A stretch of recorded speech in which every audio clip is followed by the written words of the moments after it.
Magandang araw po sa inyong lahat. Matagal ko na pong sinusubaybayan ang inyong channel at marami na rin akong natutunan tungkol sa mga kwentong kababalaghan na ibinabahagi ninyo. Ngayon, ako naman po ang magbabahagi ng aking karanasan. Isang karanasang hindi ko malilimutan habang buhay. Tawagin niyo na lamang po akong si Jess. Ako po ay 28 years old. At kamakailan lamang ay bumalik ako sa aming probinsya matapos ang 5 taong pagtatrabaho sa Maynila. Ang dahilan ng aking pagbabalik, isang hiwalayan at isang lihim na aking tinatago. Iniwan ako ng aking nobyo. Walang paliwanag. Isang araw nagising na lamang ako na wala na siya sa aking tabi. Sinubukan ko siyang hanapin, tawagan, puntahan sa kanyang trabaho pero wala. Parang bula na lamang siyang naglaho. Sa gitna ng aking pagluluksa, unti-unti kong napagtanto na may isa pa palang sorpresa ang nakalaan sa akin. Ako ay nagdadalang tao. Hindi ko alam kung paano ko sasabihin sa aking pamilya. Nahihiya ako, natatakot ako, kaya nagpasya akong umuwi na lamang sa probinsya. Doon sa piling ng aking pamilya. Sana'y makahanap ako ng lakas at pagtanggap. Sa unang mga linggo, tahimik naman ang lahat. Masaya ang aking mga magulang sa aking pagbabalik. Hindi ko pa rin sinasabi sa kanila ang tungkol sa aking pagbubuntis. Naghihintay ako ng tamang pagkakataon. Ngunit habang lumalaki ang aking tiyan, nagsimula akong makaramdam ng kakaiba. Hindi ko maipaliwanag. Parang may ibang presensya sa aking paligid. Minsan habang natutulog ako, nagigising ako na parang may nakatingin sa akin. Madalas din ako makaramdam ng pagod at panghihina kahit wala naman akong ginagawang mabigat. Isang araw habang naglalakad ako sa palengke, may nakasalubong akong isang babae. Matanda na siya, kulubot ang balat at may dalang malaking basket na puno ng mga alahas. Hindi to basta-bastang alahas. Mukhang antigo, yari sa pilak at ginto at may mga kakaibang disenyo. Inalok niya akong bumili. Sabi niya mga alahas na ito raw ay may proteksyon laban sa masasamang espiritu. Hindi ako interesado. Hindi ako naniniwala sa mga ganon. Ngunit nakita ko sa kanyang mga mata ang pagod at pagkauhaw. Kaya inanyayahan ko siyang uminom ng tubig sa aming bahay. Nagpasalamat siya sa akin. Habang umiinom siya, sinabi niya sa akin na matagal na raw niyang pinagmamasdan ang aking kalagayan. Alam niya raw na ako ay nagdadalang tao at alam din niya na ako ay nasa panganib. Sinabi niya na may isang aswang na nagtatangkang kunin ang aking pinagbubuntis. Hindi ako naniwala sa kanya noong una. Aswang? Sa panahon ngayon? Imposible. Ngunit nakita ko sa kanyang mga mata ang sensiridad at sa kaibuturan ng aking puso, may bahagi sa akin na gustong maniwala. Ipinakilala niya ang kanyang sarili bilang si Aling Juanita.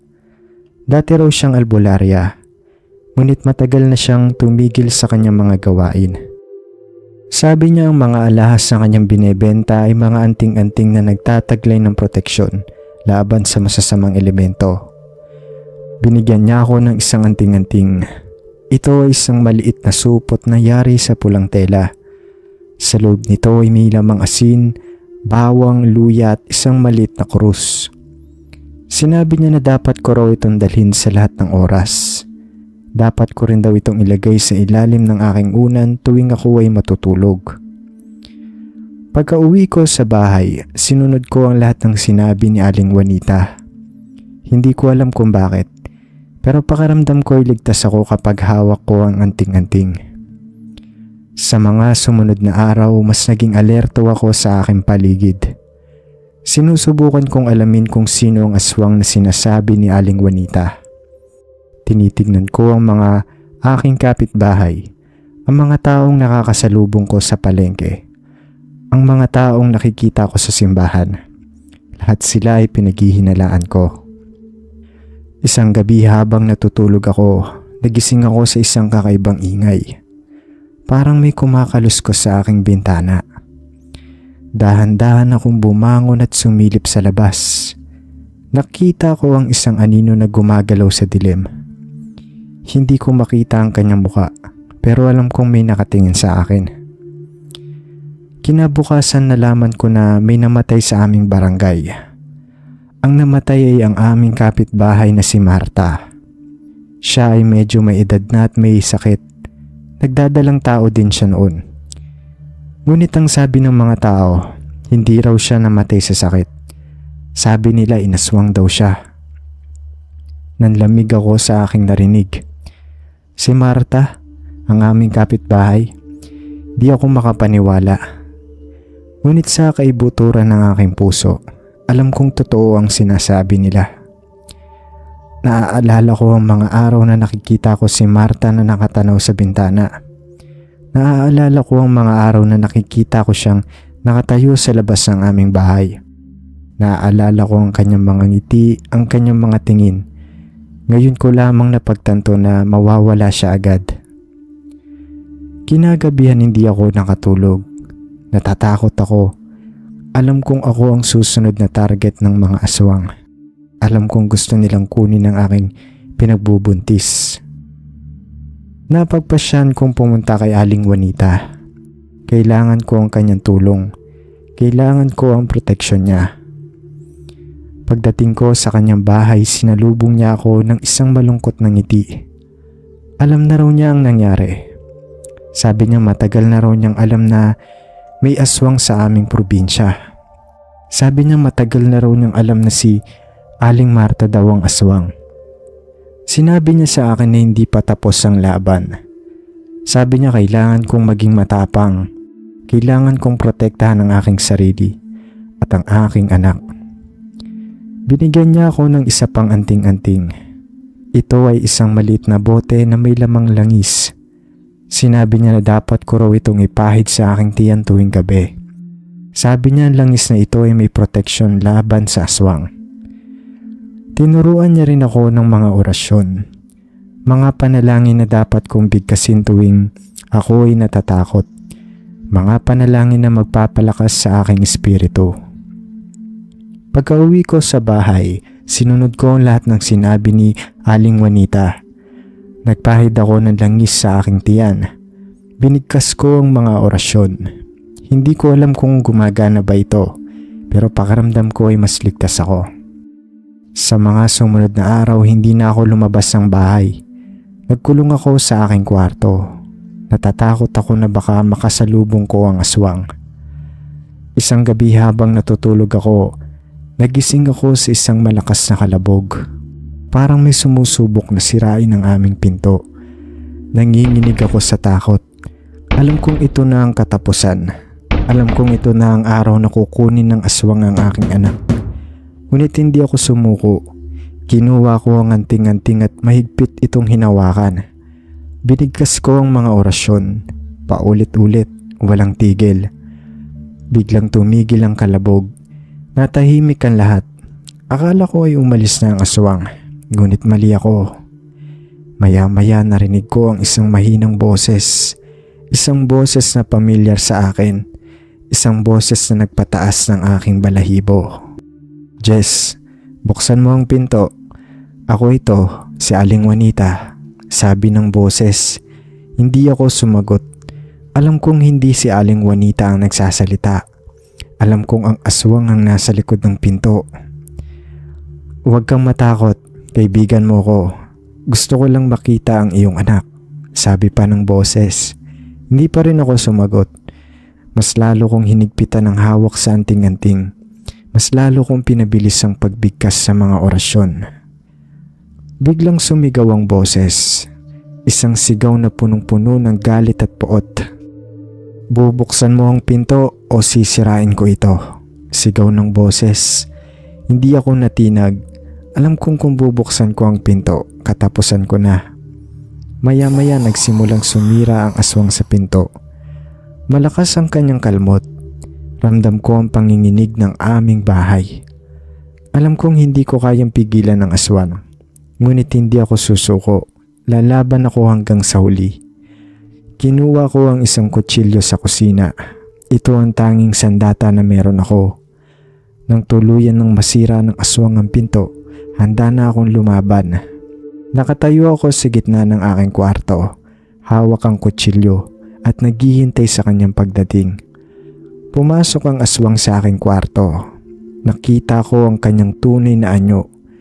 Isang nilalang na nakakatakot at kasuklap-suklam. Meron siyang mahahabang kuko, matutulis na ngipin at pulang-pula na mga mata. Tumalon siya sa akin. Sinubukan kong umiwas, ngunit huli na. Nasugatan niya ako sa aking braso. Napasigaw ako sa sakit, ngunit hindi ako sumuko. Sinaksak ko ang aswang gamit ang kutsilyo. Umungol ang aswang sa sakit. Bumagsak siya sa sahig, ngunit hindi pa siya patay. Sinubukan niyang tumayo, ngunit pinigilan ko siya. Sinaksak ko siya ulit at ulit-ulit. Hanggang sa tuluyan na siyang bumagsak at hindi na gumalaw. Nang mawala na ang aswang, bumagsak ako sa sahig. Pagod na pagod ako, sugatan ako, ngunit buhay ako at ligtas ang aking anak. Kinabukasan dumating si Aling Juanita. Nakita niya ang nangyari.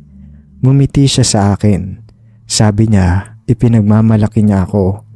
Sabi niya na patunayan ko raw na malakas ako at may paninindigan. Simula noon hindi na bumalik ang aswang.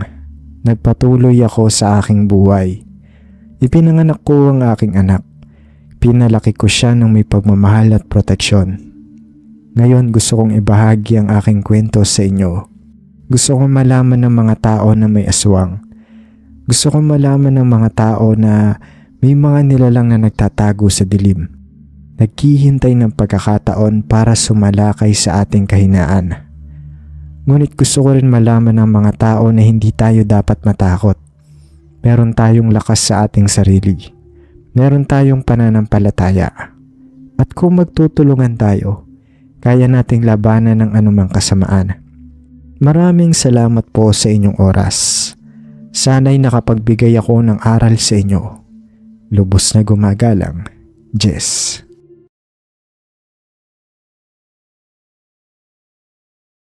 Magandang araw po sa lahat ng nakikinig at nanonood sa channel ninyo. Ako po si Benji at gusto kong ibahagi ang isang kwento na matagal ko nang gustong ikwento. Tungkol sa aking tiyahin na si Celia. Nangyari ito noong 1996, noong bata pa ako. Kaya ang mga detalye ay base sa mga naaalala ko at sa mga naikwento sa akin ng pamilya namin. Si Tia Celia ay isang masipag na dalaga. Galing po siya sa probinsya namin sa Quezon at pumunta sa Maynila para magtrabaho at makatulong sa pamilya namin. Nagtatrabaho siya noon sa isang maliit na factory ng damit sa May Pasay. Hindi kalakihan ang kinikita niya, pero sapat naman para makapagpadala sa amin ng konting pera at makabayad sa tinitirhan niyang apartment. Isang araw na ikwento ni Tia sa amin na naghahanap siya ng sideline. Gusto niyang madagdagan ang kita niya para mas malaki ang maipadala niya sa amin. May katrabaho raw siya na nagsabi sa kanya na may isang mansyon malapit sa factory nila na naghahanap ng dishwasher. Ang pasok daw doon ay gabi, kaya hindi niya maaapektuhan ang regular niyang trabaho. Pinuntahan ni Tia ang mansyon na yon at natanggap siya agad. Ang sabi niya sa amin, nagulat daw siya sa laki ng mansyon. Kulay puti raw ito at napapalibutan ng mataas na bakod. May malaking gate din daw na gawa sa bakal. May mga hardin pa raw sa harap ng mansyon at sa likod. Ang sabi niya, parang nakikita lang daw sa TV. Pero ang mas ikinagulat ni Tia ay ang laki ng inoffer na sweldo sa kanya. Para sa 5 oras lang na trabaho gabi-gabi, halos doble pa raw ng kinikita niya sa factory ng damit. Hindi na siya nagdalawang isip pa at tinanggap niya agad ang trabaho. Umasa raw siya na malaking tulong ito para sa amin. Simula noon umalis na si Tia sa factory ng damit at nag-focus na lang sa pagiging dishwasher sa mansyon. Mas malaki kasi ang kita niya doon at mas madali pa raw ang trabaho. Ang sabi niya hindi naman daw ganoong karami ang hinuhugasan niya. Sa unang araw pa lang ni Tia sa trabaho, nakilala niya si Pablo, isa ring dishwasher. Tuwang-tuwa raw si Pablo na may makakasama na siya sa trabaho. Kasi yung dati raw nilang kasamahan ay bigla na lang nag-resign nang walang sabi-sabi. May kutob din daw si Pablo sa biglaang pag-alis ng dating kasamahan niya. Parang nagtataka raw siya noon. Si Pablo raw ang tagahugas sa mga kawali at kaldero. Samantalang si Tia naman ang tagahugas sa mga plato, baso at kutsara. Sa loob ng mahigit isang linggo, naging magkaibigan sila ni Paolo. Madalas silang nagkukwentuhan habang nagtatrabaho. Kwento ni Pablo raw sa kanya na matagal na raw siyang nagtatrabaho sa mansyon na iyon at mabait daw ang mga amo nila.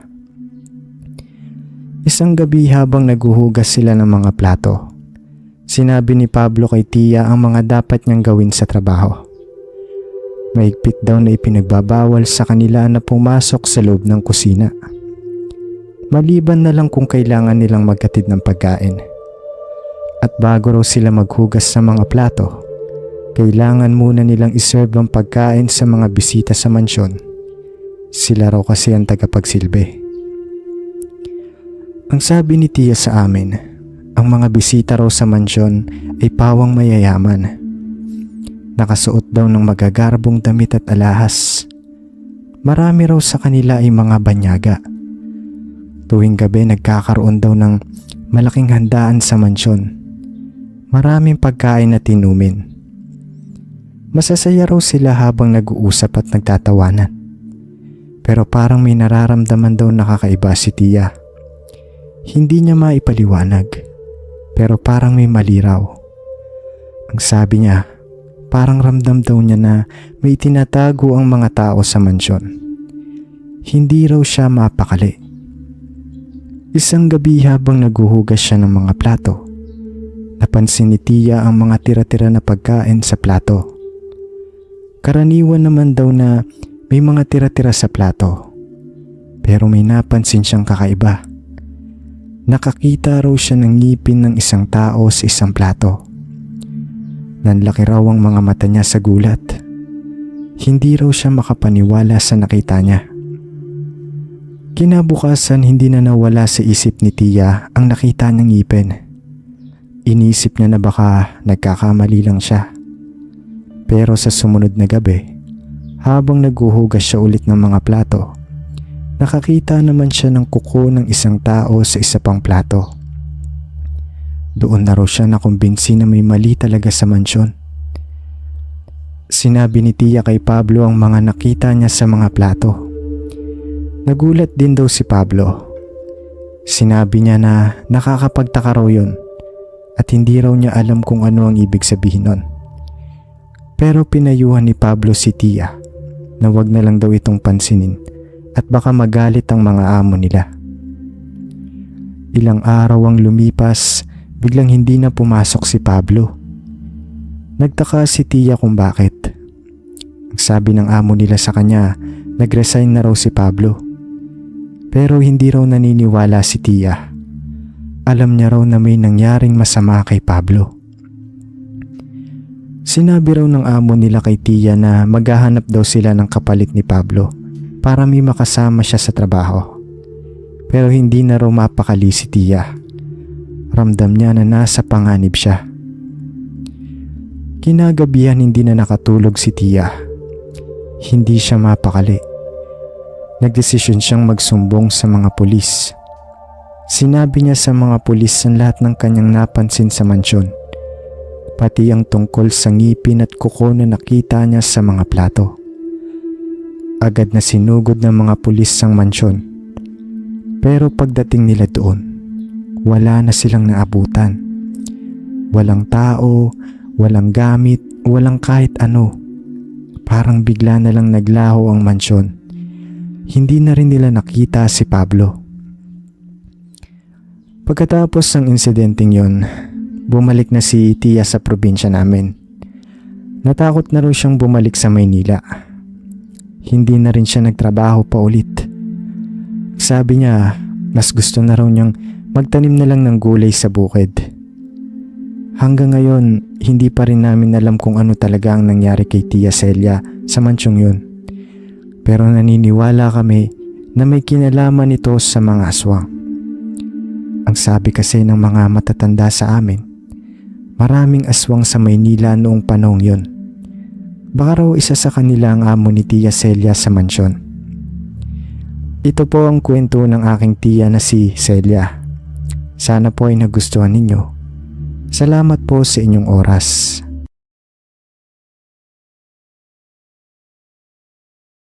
Magandang araw po sa inyong lahat.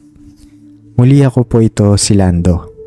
At nais ko pong ibahagi sa inyo ang isang kwentong nakakapanindig balahibo na ipinasa-pasa sa aming pamilya. Ito ay kwento ng aking lolo sa tuhod na naging malapit na kaibigan ng aking lolo. Tungkol sa kanyang kabataan sa isang liblib na probinsya sa Visayas. Sana po ay magustuhan ninyo. Ang aking lolo sa tuhod, na tatawagin na lamang nating si Tio Isko, ay isinilang sa isang maliit na nayon sa gitna ng Visayas. Simple lamang ang kanilang pamumuhay, nakabatay sa pagsasaka at pag-aalaga ng hayop. Kasama ang kanyang nakakabatang kapatid na si Kiko, sila ay lumaki sa piling ng kanilang mga magulang na nagtatrabaho sa bukid ng isang may-ari ng lupa. Isang araw iniatas sa magkapatid ang isang mahalagang gawain, ang pag-aalaga sa mga kalabaw ng kanilang amo. Hindi biro ang responsibilidad na ito dahil ang kalabaw ay malaking tulong sa pagsasaka. Bukod dito, pinagkatiwalaan silang tumuloy sa isang kubo sa bundok upang bantayan ang mga kalabaw. Tuwang-tuwa sila dahil ito ang unang pagkakataon na magkakaroon sila ng ganitong klaseng responsibilidad. Buong puso nilang tinanggap ang hamon dahil batid nilang malaki ang maitutulong nito sa kanilang pamilya. Sa kanilang murang edad, nangarap silang makatulong sa mga gastusin at magkaroon ng konting baon para sa sarili. Lulan ng isang kariton na hila ng isang kalabaw, umalis sila sa kanilang bahay at tinungo ang kabundukan. Sa pagdating nila sa kubo, agad nilang inayos ang kanilang mga gamit at pinakain ng mga kalabaw. Simple lamang ang kubo, yari sa kawayan at may bubong na pawid. Meron nitong isang silid, isang maliit na kusina at isang batalan sa likod. Sa kabila ng kasimplihan nito, naging tahanan nila ito sa mga sumunod na araw. Sa simula naging maayos ang lahat. Ginagawa nila ang kanilang mga tungkulin. Pinapakain ng mga kalabaw, nililinis ang kanilang mga kulungan at pinapastol sa damuhan. Sa gabi nagkukwentuhan sila at naglalaro bago matulog. Ramdam nila ang kalayaan at ang kapanapanabik na pakaramdam ng pagiging malayo sa kanilang mga magulang. Ngunit ang kapayapaan ay hindi nagtagal. Isang gabi habang mahimbing silang natutulog, gumising sila sa isang malakas na ugong. Sa pagdilat ng kanilang mga mata, nakita nila ang mga puno na yumuyugyog at ang malakas na ulan na bumabagsak. Isang napakalakas sa bagyo ang dumating, walang babala. Natakot ang magkapatid. Hindi nila alam kung ano ang gagawin. Ang tanging naisip nila ay ang magtago sa loob ng kubo at magdasal. Buong magdamag silang nanalangin na humupa ang bagyo.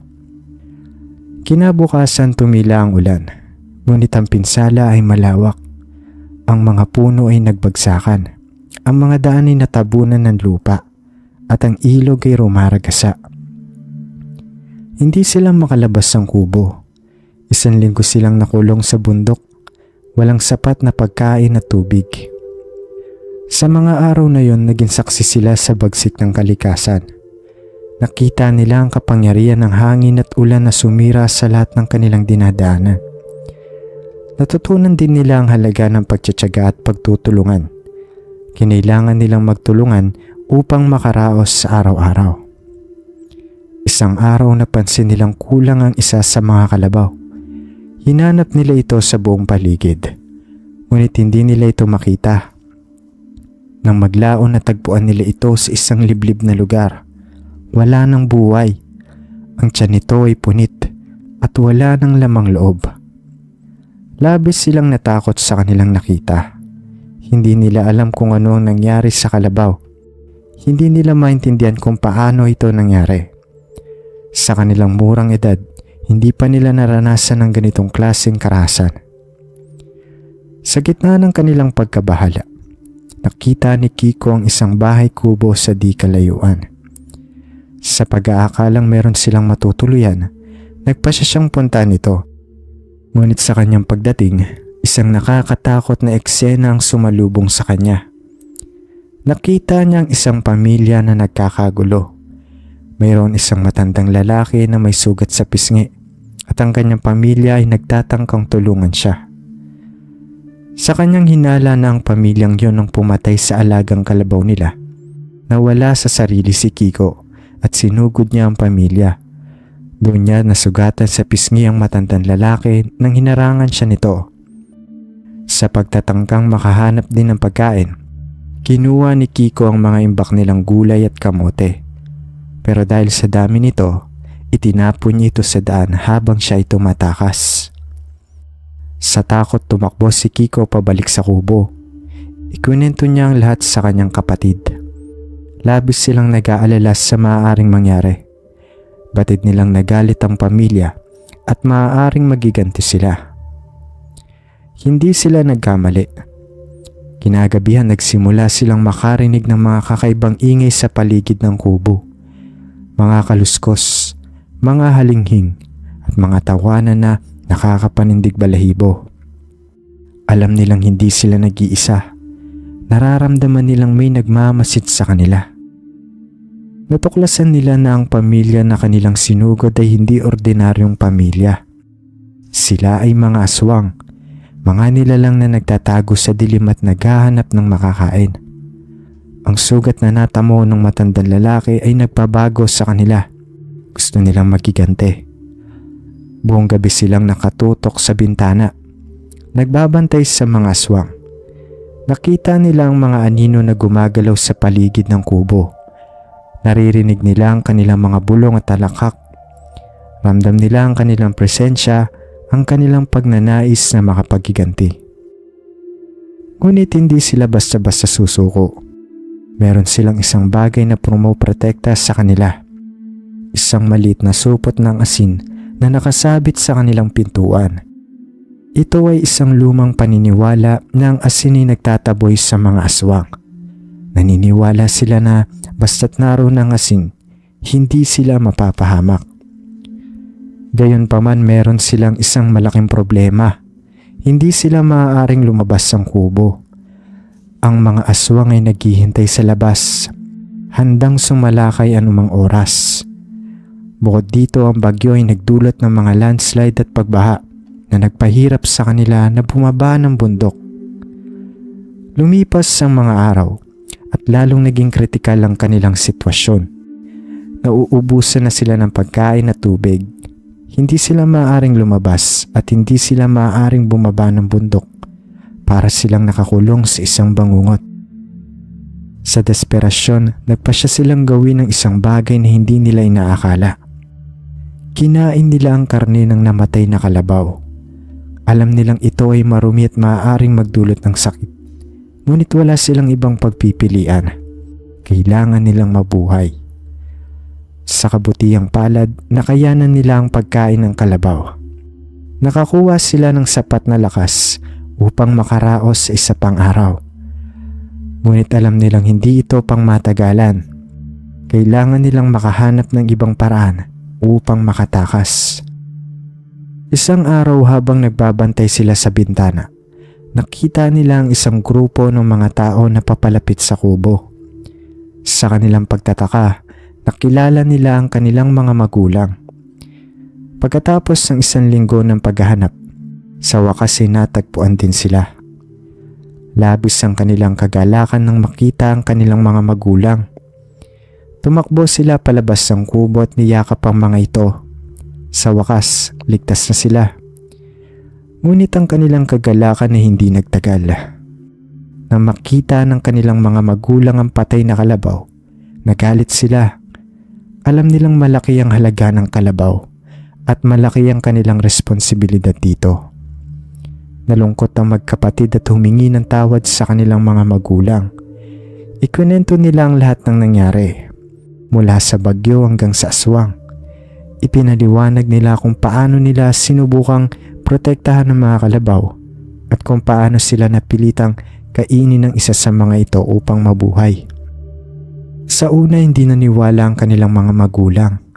Akala nila ay nagdadahilan lamang sila. Ngunit nang makita nilang supot ng asin sa pintuan, nagbago ang kanilang isip. Alam nilang may katotohanan sa kanilang sinasabi. Na makita ang mga kalmot sa pader ng kubo at marinig ang mga kwento mula sa mga kalalakihan na sumama sa paghanap. Doon nila nalaman ang buong katotohanan ng nangyari sa magkapatid. Mula noon, hindi na muling nagalaga ng kalabaw ang magkapatid na Isko at Kiko sa bundok. Ang karanasang iyon ay nagmarka sa kanila habang buhay. Natutunan nila ang halaga ng pag-iingat, ang kapangyarihan ng paniniwala, at ang katotohanan ng mga nilalang na hindi nakikita. Ito ang kwento ng aking lolo sa tuhod. Isang kwentong puno ng takot, pagsubok at pag-asa. Sana po ay nasiyahan kayo sa inyong pakikinig. Hanggang sa muli, mag-ingat po kayo. At tandaan, hindi lahat ng nakikita natin ay totoo. At hindi lahat ng hindi natin nakikita ay hindi totoo. Naway ang kwentong ito ay magsilbing babala at paalala sa atin na maging maingat at mapanuri sa ating kapaligiran. Hindi natin alam kung ano ang nagtatago sa dilim. Naghihintay ng pagkakataon upang tayo ay pinsalain.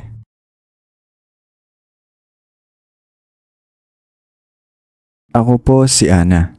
At gusto ko lang ibahagi sa inyo ang isang kwento mula sa aking kabataan. Hanggang ngayon, hindi ko pa rin makalimutan ang karanasang ito. Hindi ko rin alam kung paano ko ito ipapaliwanag sa paraang hindi kayo matatakot. Pero heto na po. Isa itong kwento tungkol sa dati kong guro, si Ma'am Trina. Noong nasa ikilimang baitang pa lamang ako ng elementarya, isa si Ma'am Trina sa mga guro na talagang hinangaan ko. Mahinhin siya, matalino at may malasakit sa kanyang mga estudyante. Hindi siya katulad ng ibang guro na madalas sumisigaw o nagagalit. Lagi siyang mahinahon at palaging pinapaliwanag ang bawat leksyon ng may tiyaga. Si Ma'am Trina ay hindi taga-amin. Galing siya sa syudad sa probinsya. Nabanggit niya minsan sa amin na mahirap ang buhay nila noon. Ang dalawa niyang ate ay mga guro rin. Kaya naman ginusto niya ring maging guro. Pangarap niya raw na makapagturo sa syudad. Pero dahil sa hindi inaasahang pangyayari, nalipat siya sa aming paaralan sa isang liblib na baryo. Narinig ko noon na 6 na buwan lang daw siya magtuturo sa amin. Pero hindi ko alam ang tunay na dahilan kung bakit siya biglang nailipat. Noong una, masaya si Ma'am Trina. Bagamat malayo ang baryo namin sa Kabihasnan, nagustuhan niya ang simpleng pamumuhay dito. Ngunit isang araw nagkaroon ng insidente sa klase niya. May isang estudyante siyang kinagalitan, si Daniel. Kilalang bully si Daniel. Madalas siyang mang-asar at mangapin ng mga mahihina. Pero nang araw na yon, parang sumobra na siya kaya napagsabihan siya ni Ma'am Trina. Hindi ko alam ang eksaktong sinabi ng guro ko. Pero umiyak daw si Daniel at nagbanta na magsusumbong sa kanyang lola. Simula noon, may napansin na kakaiba si Ma'am Trina. Parang may laging nakamasid sa kanya. Noong una akala niya'y guni-guni lang niya ito. Pero habang tumatagal, lumalala ang kanyang nararamdaman. Sa tuwing uuwi siya sa kanyang inuupahang apartment, pakiramdam niya'y may nakatingin sa kanya mula sa labas ng bintana. Minsan pangaraw sa kanyang panaginip, palagi niya nakikita ang lola ni Daniel, isang matandang babae na may matalim na tingin. Naging mas madalas din ang paghahatid sundo ng lola ni Daniel sa kanyang apo, at sa tuwing makikita siya ni Ma'am Trina, hindi ito ngumingiti. Sa halip laging matalim ang tingin nito, para bang may gustong sabihin pero hindi sinasabi. Nagpatuloy ang pangamba ni Ma'am Trina. Habang lumilipas ang mga araw, mas lalong lumalakas ang pakiramdam niyang may sumusubaybay sa kanya. Madalas niyang maramdaman ng malamig na hangin sa kanyang batok tuwing siya'y naglalakad pa uwi. Kahit pa wala namang malakas na hangin sa paligid. Minsan naririnig niya ang tila mahina at garalgal na bulong sa dilim. Mga salitang hindi niya maintindihan, pero nagdudulot ng matinding takot sa kanyang puso. Hindi niya ito ipinahalata sa amin, pero napansin namin ang unti-unting pagbabago sa kanya. Madalas siyang matamlay at parang laging puyat. Minsan nahuli ko siyang nakatitig lang sa labas ng bintana habang hawak ang kanyang kwaderno. Pero ang tingin niya ay parang malayo. Para bang may iniisip siyang hindi niya kayang ipaliwanag. Isang gabi habang siya ay nasa kanyang apartment, may narinig siyang mahihinang kaluskos sa labas ng kanyang pintuan. Hindi niya ito pinansin noong una. Iniisip na baka pusa lang iyon o isang lagalag na hayop. Pero nang biglang may kumalabog ng malakas, halos mapasigaw siya sa gulat. Dahan-dahan siyang lumapit sa pintuan at sa kanyang pagtingin sa maliit na siwang, nakita niyang may anino sa labas. Hindi malinaw pero kita niya ang hubog ng isang matandang babae na nakatayo roon, hindi gumagalaw. Dali-dali niyang isinara ang lahat ng bintana at nilak ang pinto. Kinabahan siya nang marinig niyang parang may naglalakad papunta sa gilid ng bahay. Kasabay nito narinig niya ang tila garalgal na halakhak mula sa labas. Hindi niya alam kung imahinasyon lang niya yon, pero ramdam niya ang panlalamig ng kanyang buong katawan. Kinabukasan pumasok pa rin siya sa paaralan, pero mas tahimik siya kaysa dati. At doon nangyari ang hindi niya inaasahan. Dumating ang lola ni Daniel. Nakangiti at may dalang isang pagkain. "Pasensya ka na sa apo ko, iha," anito. Sabay abot ng isang piraso ng bibingka. Matapos tanggapin ni Ma'am Trina ang bibingka mula sa lola ni Daniel, napilitan siyang ngumiti at magpasalamat. Kahit may kung anong kaba siyang naramdaman sa kanyang dibdib. Hindi niya alam kung bakit, pero habang nakatitig siya sa matandang babae, pakiramdam niya'y may bumibigat sa paligid. Napansin niyang nakatingin din ng ilang guro sa eksena. Tila nagtataka rin sa presensya ng lola ni Daniel. Pagka-uwi niya sa kanyang apartment, inilapag niya sa mesa ang bibingka at matagal niya itong tinitigan. Hindi siya nagugutom pero parang may bumubulong sa kanya na tikman ito. Siguro naman wala namang masama, bulong niya sa sarili. Kumagat siya ng isang piraso at unti-unting kinain. Matamis, malambot at tila wala namang kakaiba sa lasa. Ngunit habang ginunguya niya ang pangalawang kagat, may nalasahan siyang mapait at may kakaibang amoy na biglang umalingasaw mula rito. Napatingin siya sa bibingka at halos mapasuka siya nang makita niyang ang kalahati nito ay unti-unting nabubulok sa kanyang kamay. Ang dating malambot na tinapay, ngayoy nangingitim. May gumagapang na maliliit na uod at naglalabas ng matapang na amoy ng panis na pagkain. Nabitawan niya ito at napaatras. Nanginginig ang kanyang mga kamay. Kasabay ng panlalambot ng kanyang katawan ay ang biglang paninikip ng kanyang dibdib. Napaupo siya sa sahig, halos hindi makahinga. Para bang may kung anong pwersang pumipigil sa kanya. Pilit niyang inabot ang kanyang cellphone upang humingi ng tulong. Pero bago pa niya ito makuha, isang malamig na hangin ang dumaan sa kanyang tabi. At sa isang iglap, narinig niya ang isang pamilyar na halakhak, garalgal at malalim.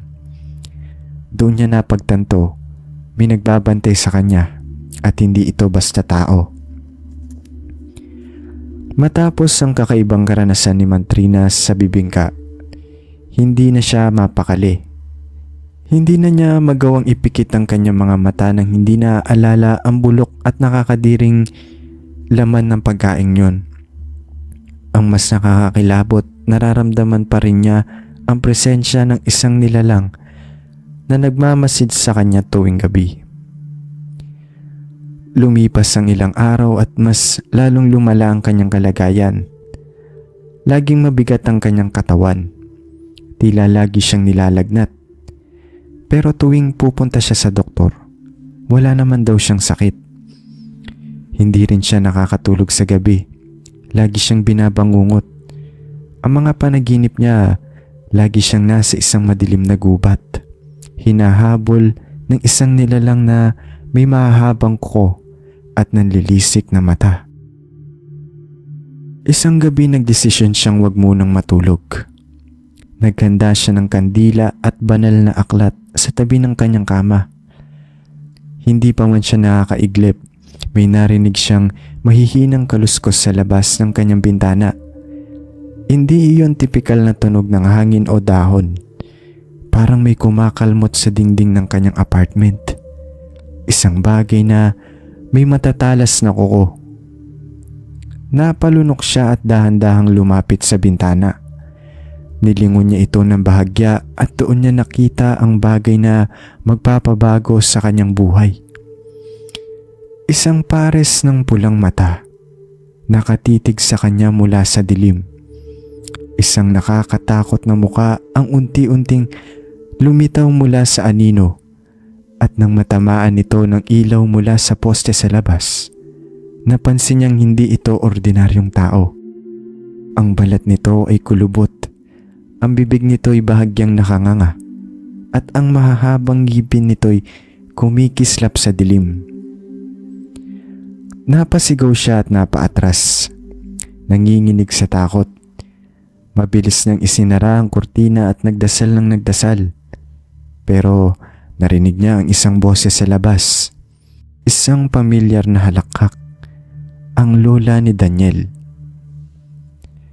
Kinabukasan nagdesisyon siyang maghanap ng tulong. Hindi na niya ito kayang tiisin mag-isa. Kinabukasan hindi na nagdalawang isip si Mantrina na humingi ng tulong. Alam niyang hindi ito isang pangkaraniwang sakit o simpleng guni-guni lamang. May isang bagay, isang nilalang na sumusunod sa kanya at hindi siya titigilan nito hanggat hindi siya tuluyang bumibigay. Hindi siya nagpatumpik-tumpik. Pagkatapos ng klase, nagtanong-tanong siya sa ilang kasamahan niyang guro. Isa sa kanila si Ma'am Delia, ang nakapansin sa pangangayayat niya at panlalalim ng kanyang mga mata. "May sakit ka ba, Trina?" tanong nito. Umiling lang si Ma'am Trina, pero hindi niya naiwasang ikwento ang mga kakaibang nangyayari sa kanya. Ang presensyang nararamdaman niya sa gabi, ang bulok na bibingka, at ang aswang na nakita niya sa labas ng kanyang bintana. Hindi nagdalawang isip si Ma'am Delia at sinabihan siyang pumunta sa isang albularyo sa kabilang baryo. "Huwag mo nang patagalin, Ma'am Trina," babala nito.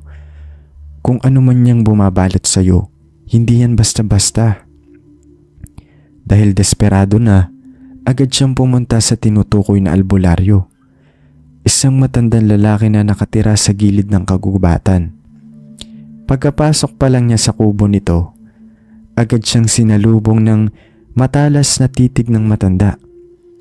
"May humihikop sa lakas mo, iha," anito habang tinitingnan siyang mula ulo hanggang paa. Isang masamang nilalang, isang aswang. Napalunok si Ma'am Trina.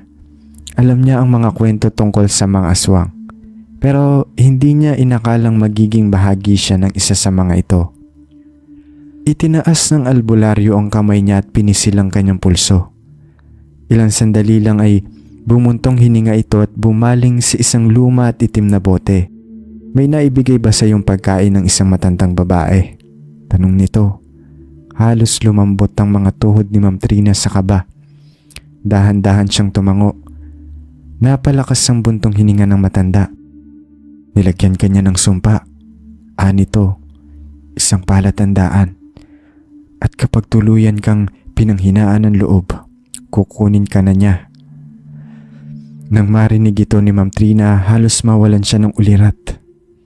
Hindi niya alam na ang simpleng pagtanggap niya ng bibingka ay magsisimula ng isang problema. Hindi na nag-aksaya ng oras ang albularyo. Kumuha ito ng isang maliit na bote na may lamang itim na langis at isinulat ang isang anting-anting sa noo ni Ma'am Trina gamit ang daliri. "Huwag ka matakot," sabi ng matanda. "Ngunit tandaan mo, babalikan ka niya ngayong gabi. At ito na ang huling pagkakataon para labanan mo siya." Gusto niyang magtanong. Gusto niyang malaman kung paano niya lalabanan ng isang nilalang na hindi niya nakikita ng buo. Isang halimaw na nagkukubli sa anyo ng isang matandang babae. Pero bago pa siya makapagsalita, tinapik siya ng albularyo sa balikat at iniabot sa kanya ang isang supot ng tuyong dahon. "Sunugin mo ito sa loob ng bahay mo bago ka matulog. At kahit anong mangyari, huwag kang lalabas." Umalis si Ma'am Trina na punong-puno ng kaba. Pagka-uwi niya sa kanyang apartment, agad niyang sinindihan ng tuyong dahon na ibinigay ng albularyo. Kumalat ang matapang at mapait na amoy sa loob ng bahay. Nilak niya ang lahat ng pinto at bintana. At kahit na nanginginig siya sa takot, pilit niyang isiniksik sa isip na malalagpasan niya ito. Tahimik ang unang mga oras ng gabi. Ang tanging naririnig niya ay ang mahinang tunog ng kahoy na nasusunog sa kanyang maliit na altar. Pero pagsapit ng hating gabi, nagsimula na naman ito. Ang kaluskos sa labas, ang tila pagkalmot ng matatalas na kuko sa kahoy ng dingding ng kanyang apartment. Mas lumakas ang ingay. Parang may kung anong nilalang ang gumagapang sa labas, paikot sa kanyang bahay. Hanggang sa narinig niya ang isang mahina ngunit garalgal na tinig sa labas ng kanyang pinto. "Iha, pagbuksan mo ko." Napakagat siya sa kanyang labi. Pilit na pinigilan ng kanyang sarili. "Hindi mo na kaya, hindi ba? Napagod ka na. Halika na, pahinga ka na." Malamig ang tinig. Parang humahaplos sa kanyang isip. Hinihimok siyang sumuko. Napapikit siya. Mahigpit na niyakap ang sarili habang tahimik na bumubulong ng dasal. Biglang lumakas ang pagkalabog sa pinto. Parang may gustong pumasok. Kasunod nito, isang napakalakas na alulong ang umaalingaw sa buong paligid. At sa isang iglap, biglang natahimik ang lahat. Nang muli niyang idilat ang kanyang mga mata, napansin niyang wala na ang nilalang sa labas ng kanyang bintana. Ang paligid ay naging tahimik muli. Ngunit hindi ito ang tipikal na katahimikan. Pakiramdam niya ay may isang bagay na umalis. Isang bagay na napilitang lumayo. Nang sumapit ang umaga, agad siyang bumalik sa albularyo. Ngumiti ang matanda na makita siya. "Umalis na siya," sabi nito. "Pero tandaan mo, Iha, huwag ka nang babalik sa baryong ito." At mula noon, hindi na nga bumalik si Ma'am Trina. Tinapos niya ang kanyang kontrata, ngunit hindi na siya lumingon pa. Ilang linggo matapos ang insidente, nalaman niyang may sakit na raw ang lola ni Daniel at hindi nagtagal ito'y pumanaw. Hanggang ngayon hindi ko makalimutan ang nangyari kay Ma'am Trina. At sa tuwing maaalala ko ito, naiisip ko Paano kung hindi siya agad nakalayo? Paano kung hindi siya nakaligtas? Hindi ko alam. Pero isang bagay ang sigurado ako. Hindi lahat ng taong nakakasalumuhan natin ay basta na lang dapat pagkatiwalaan.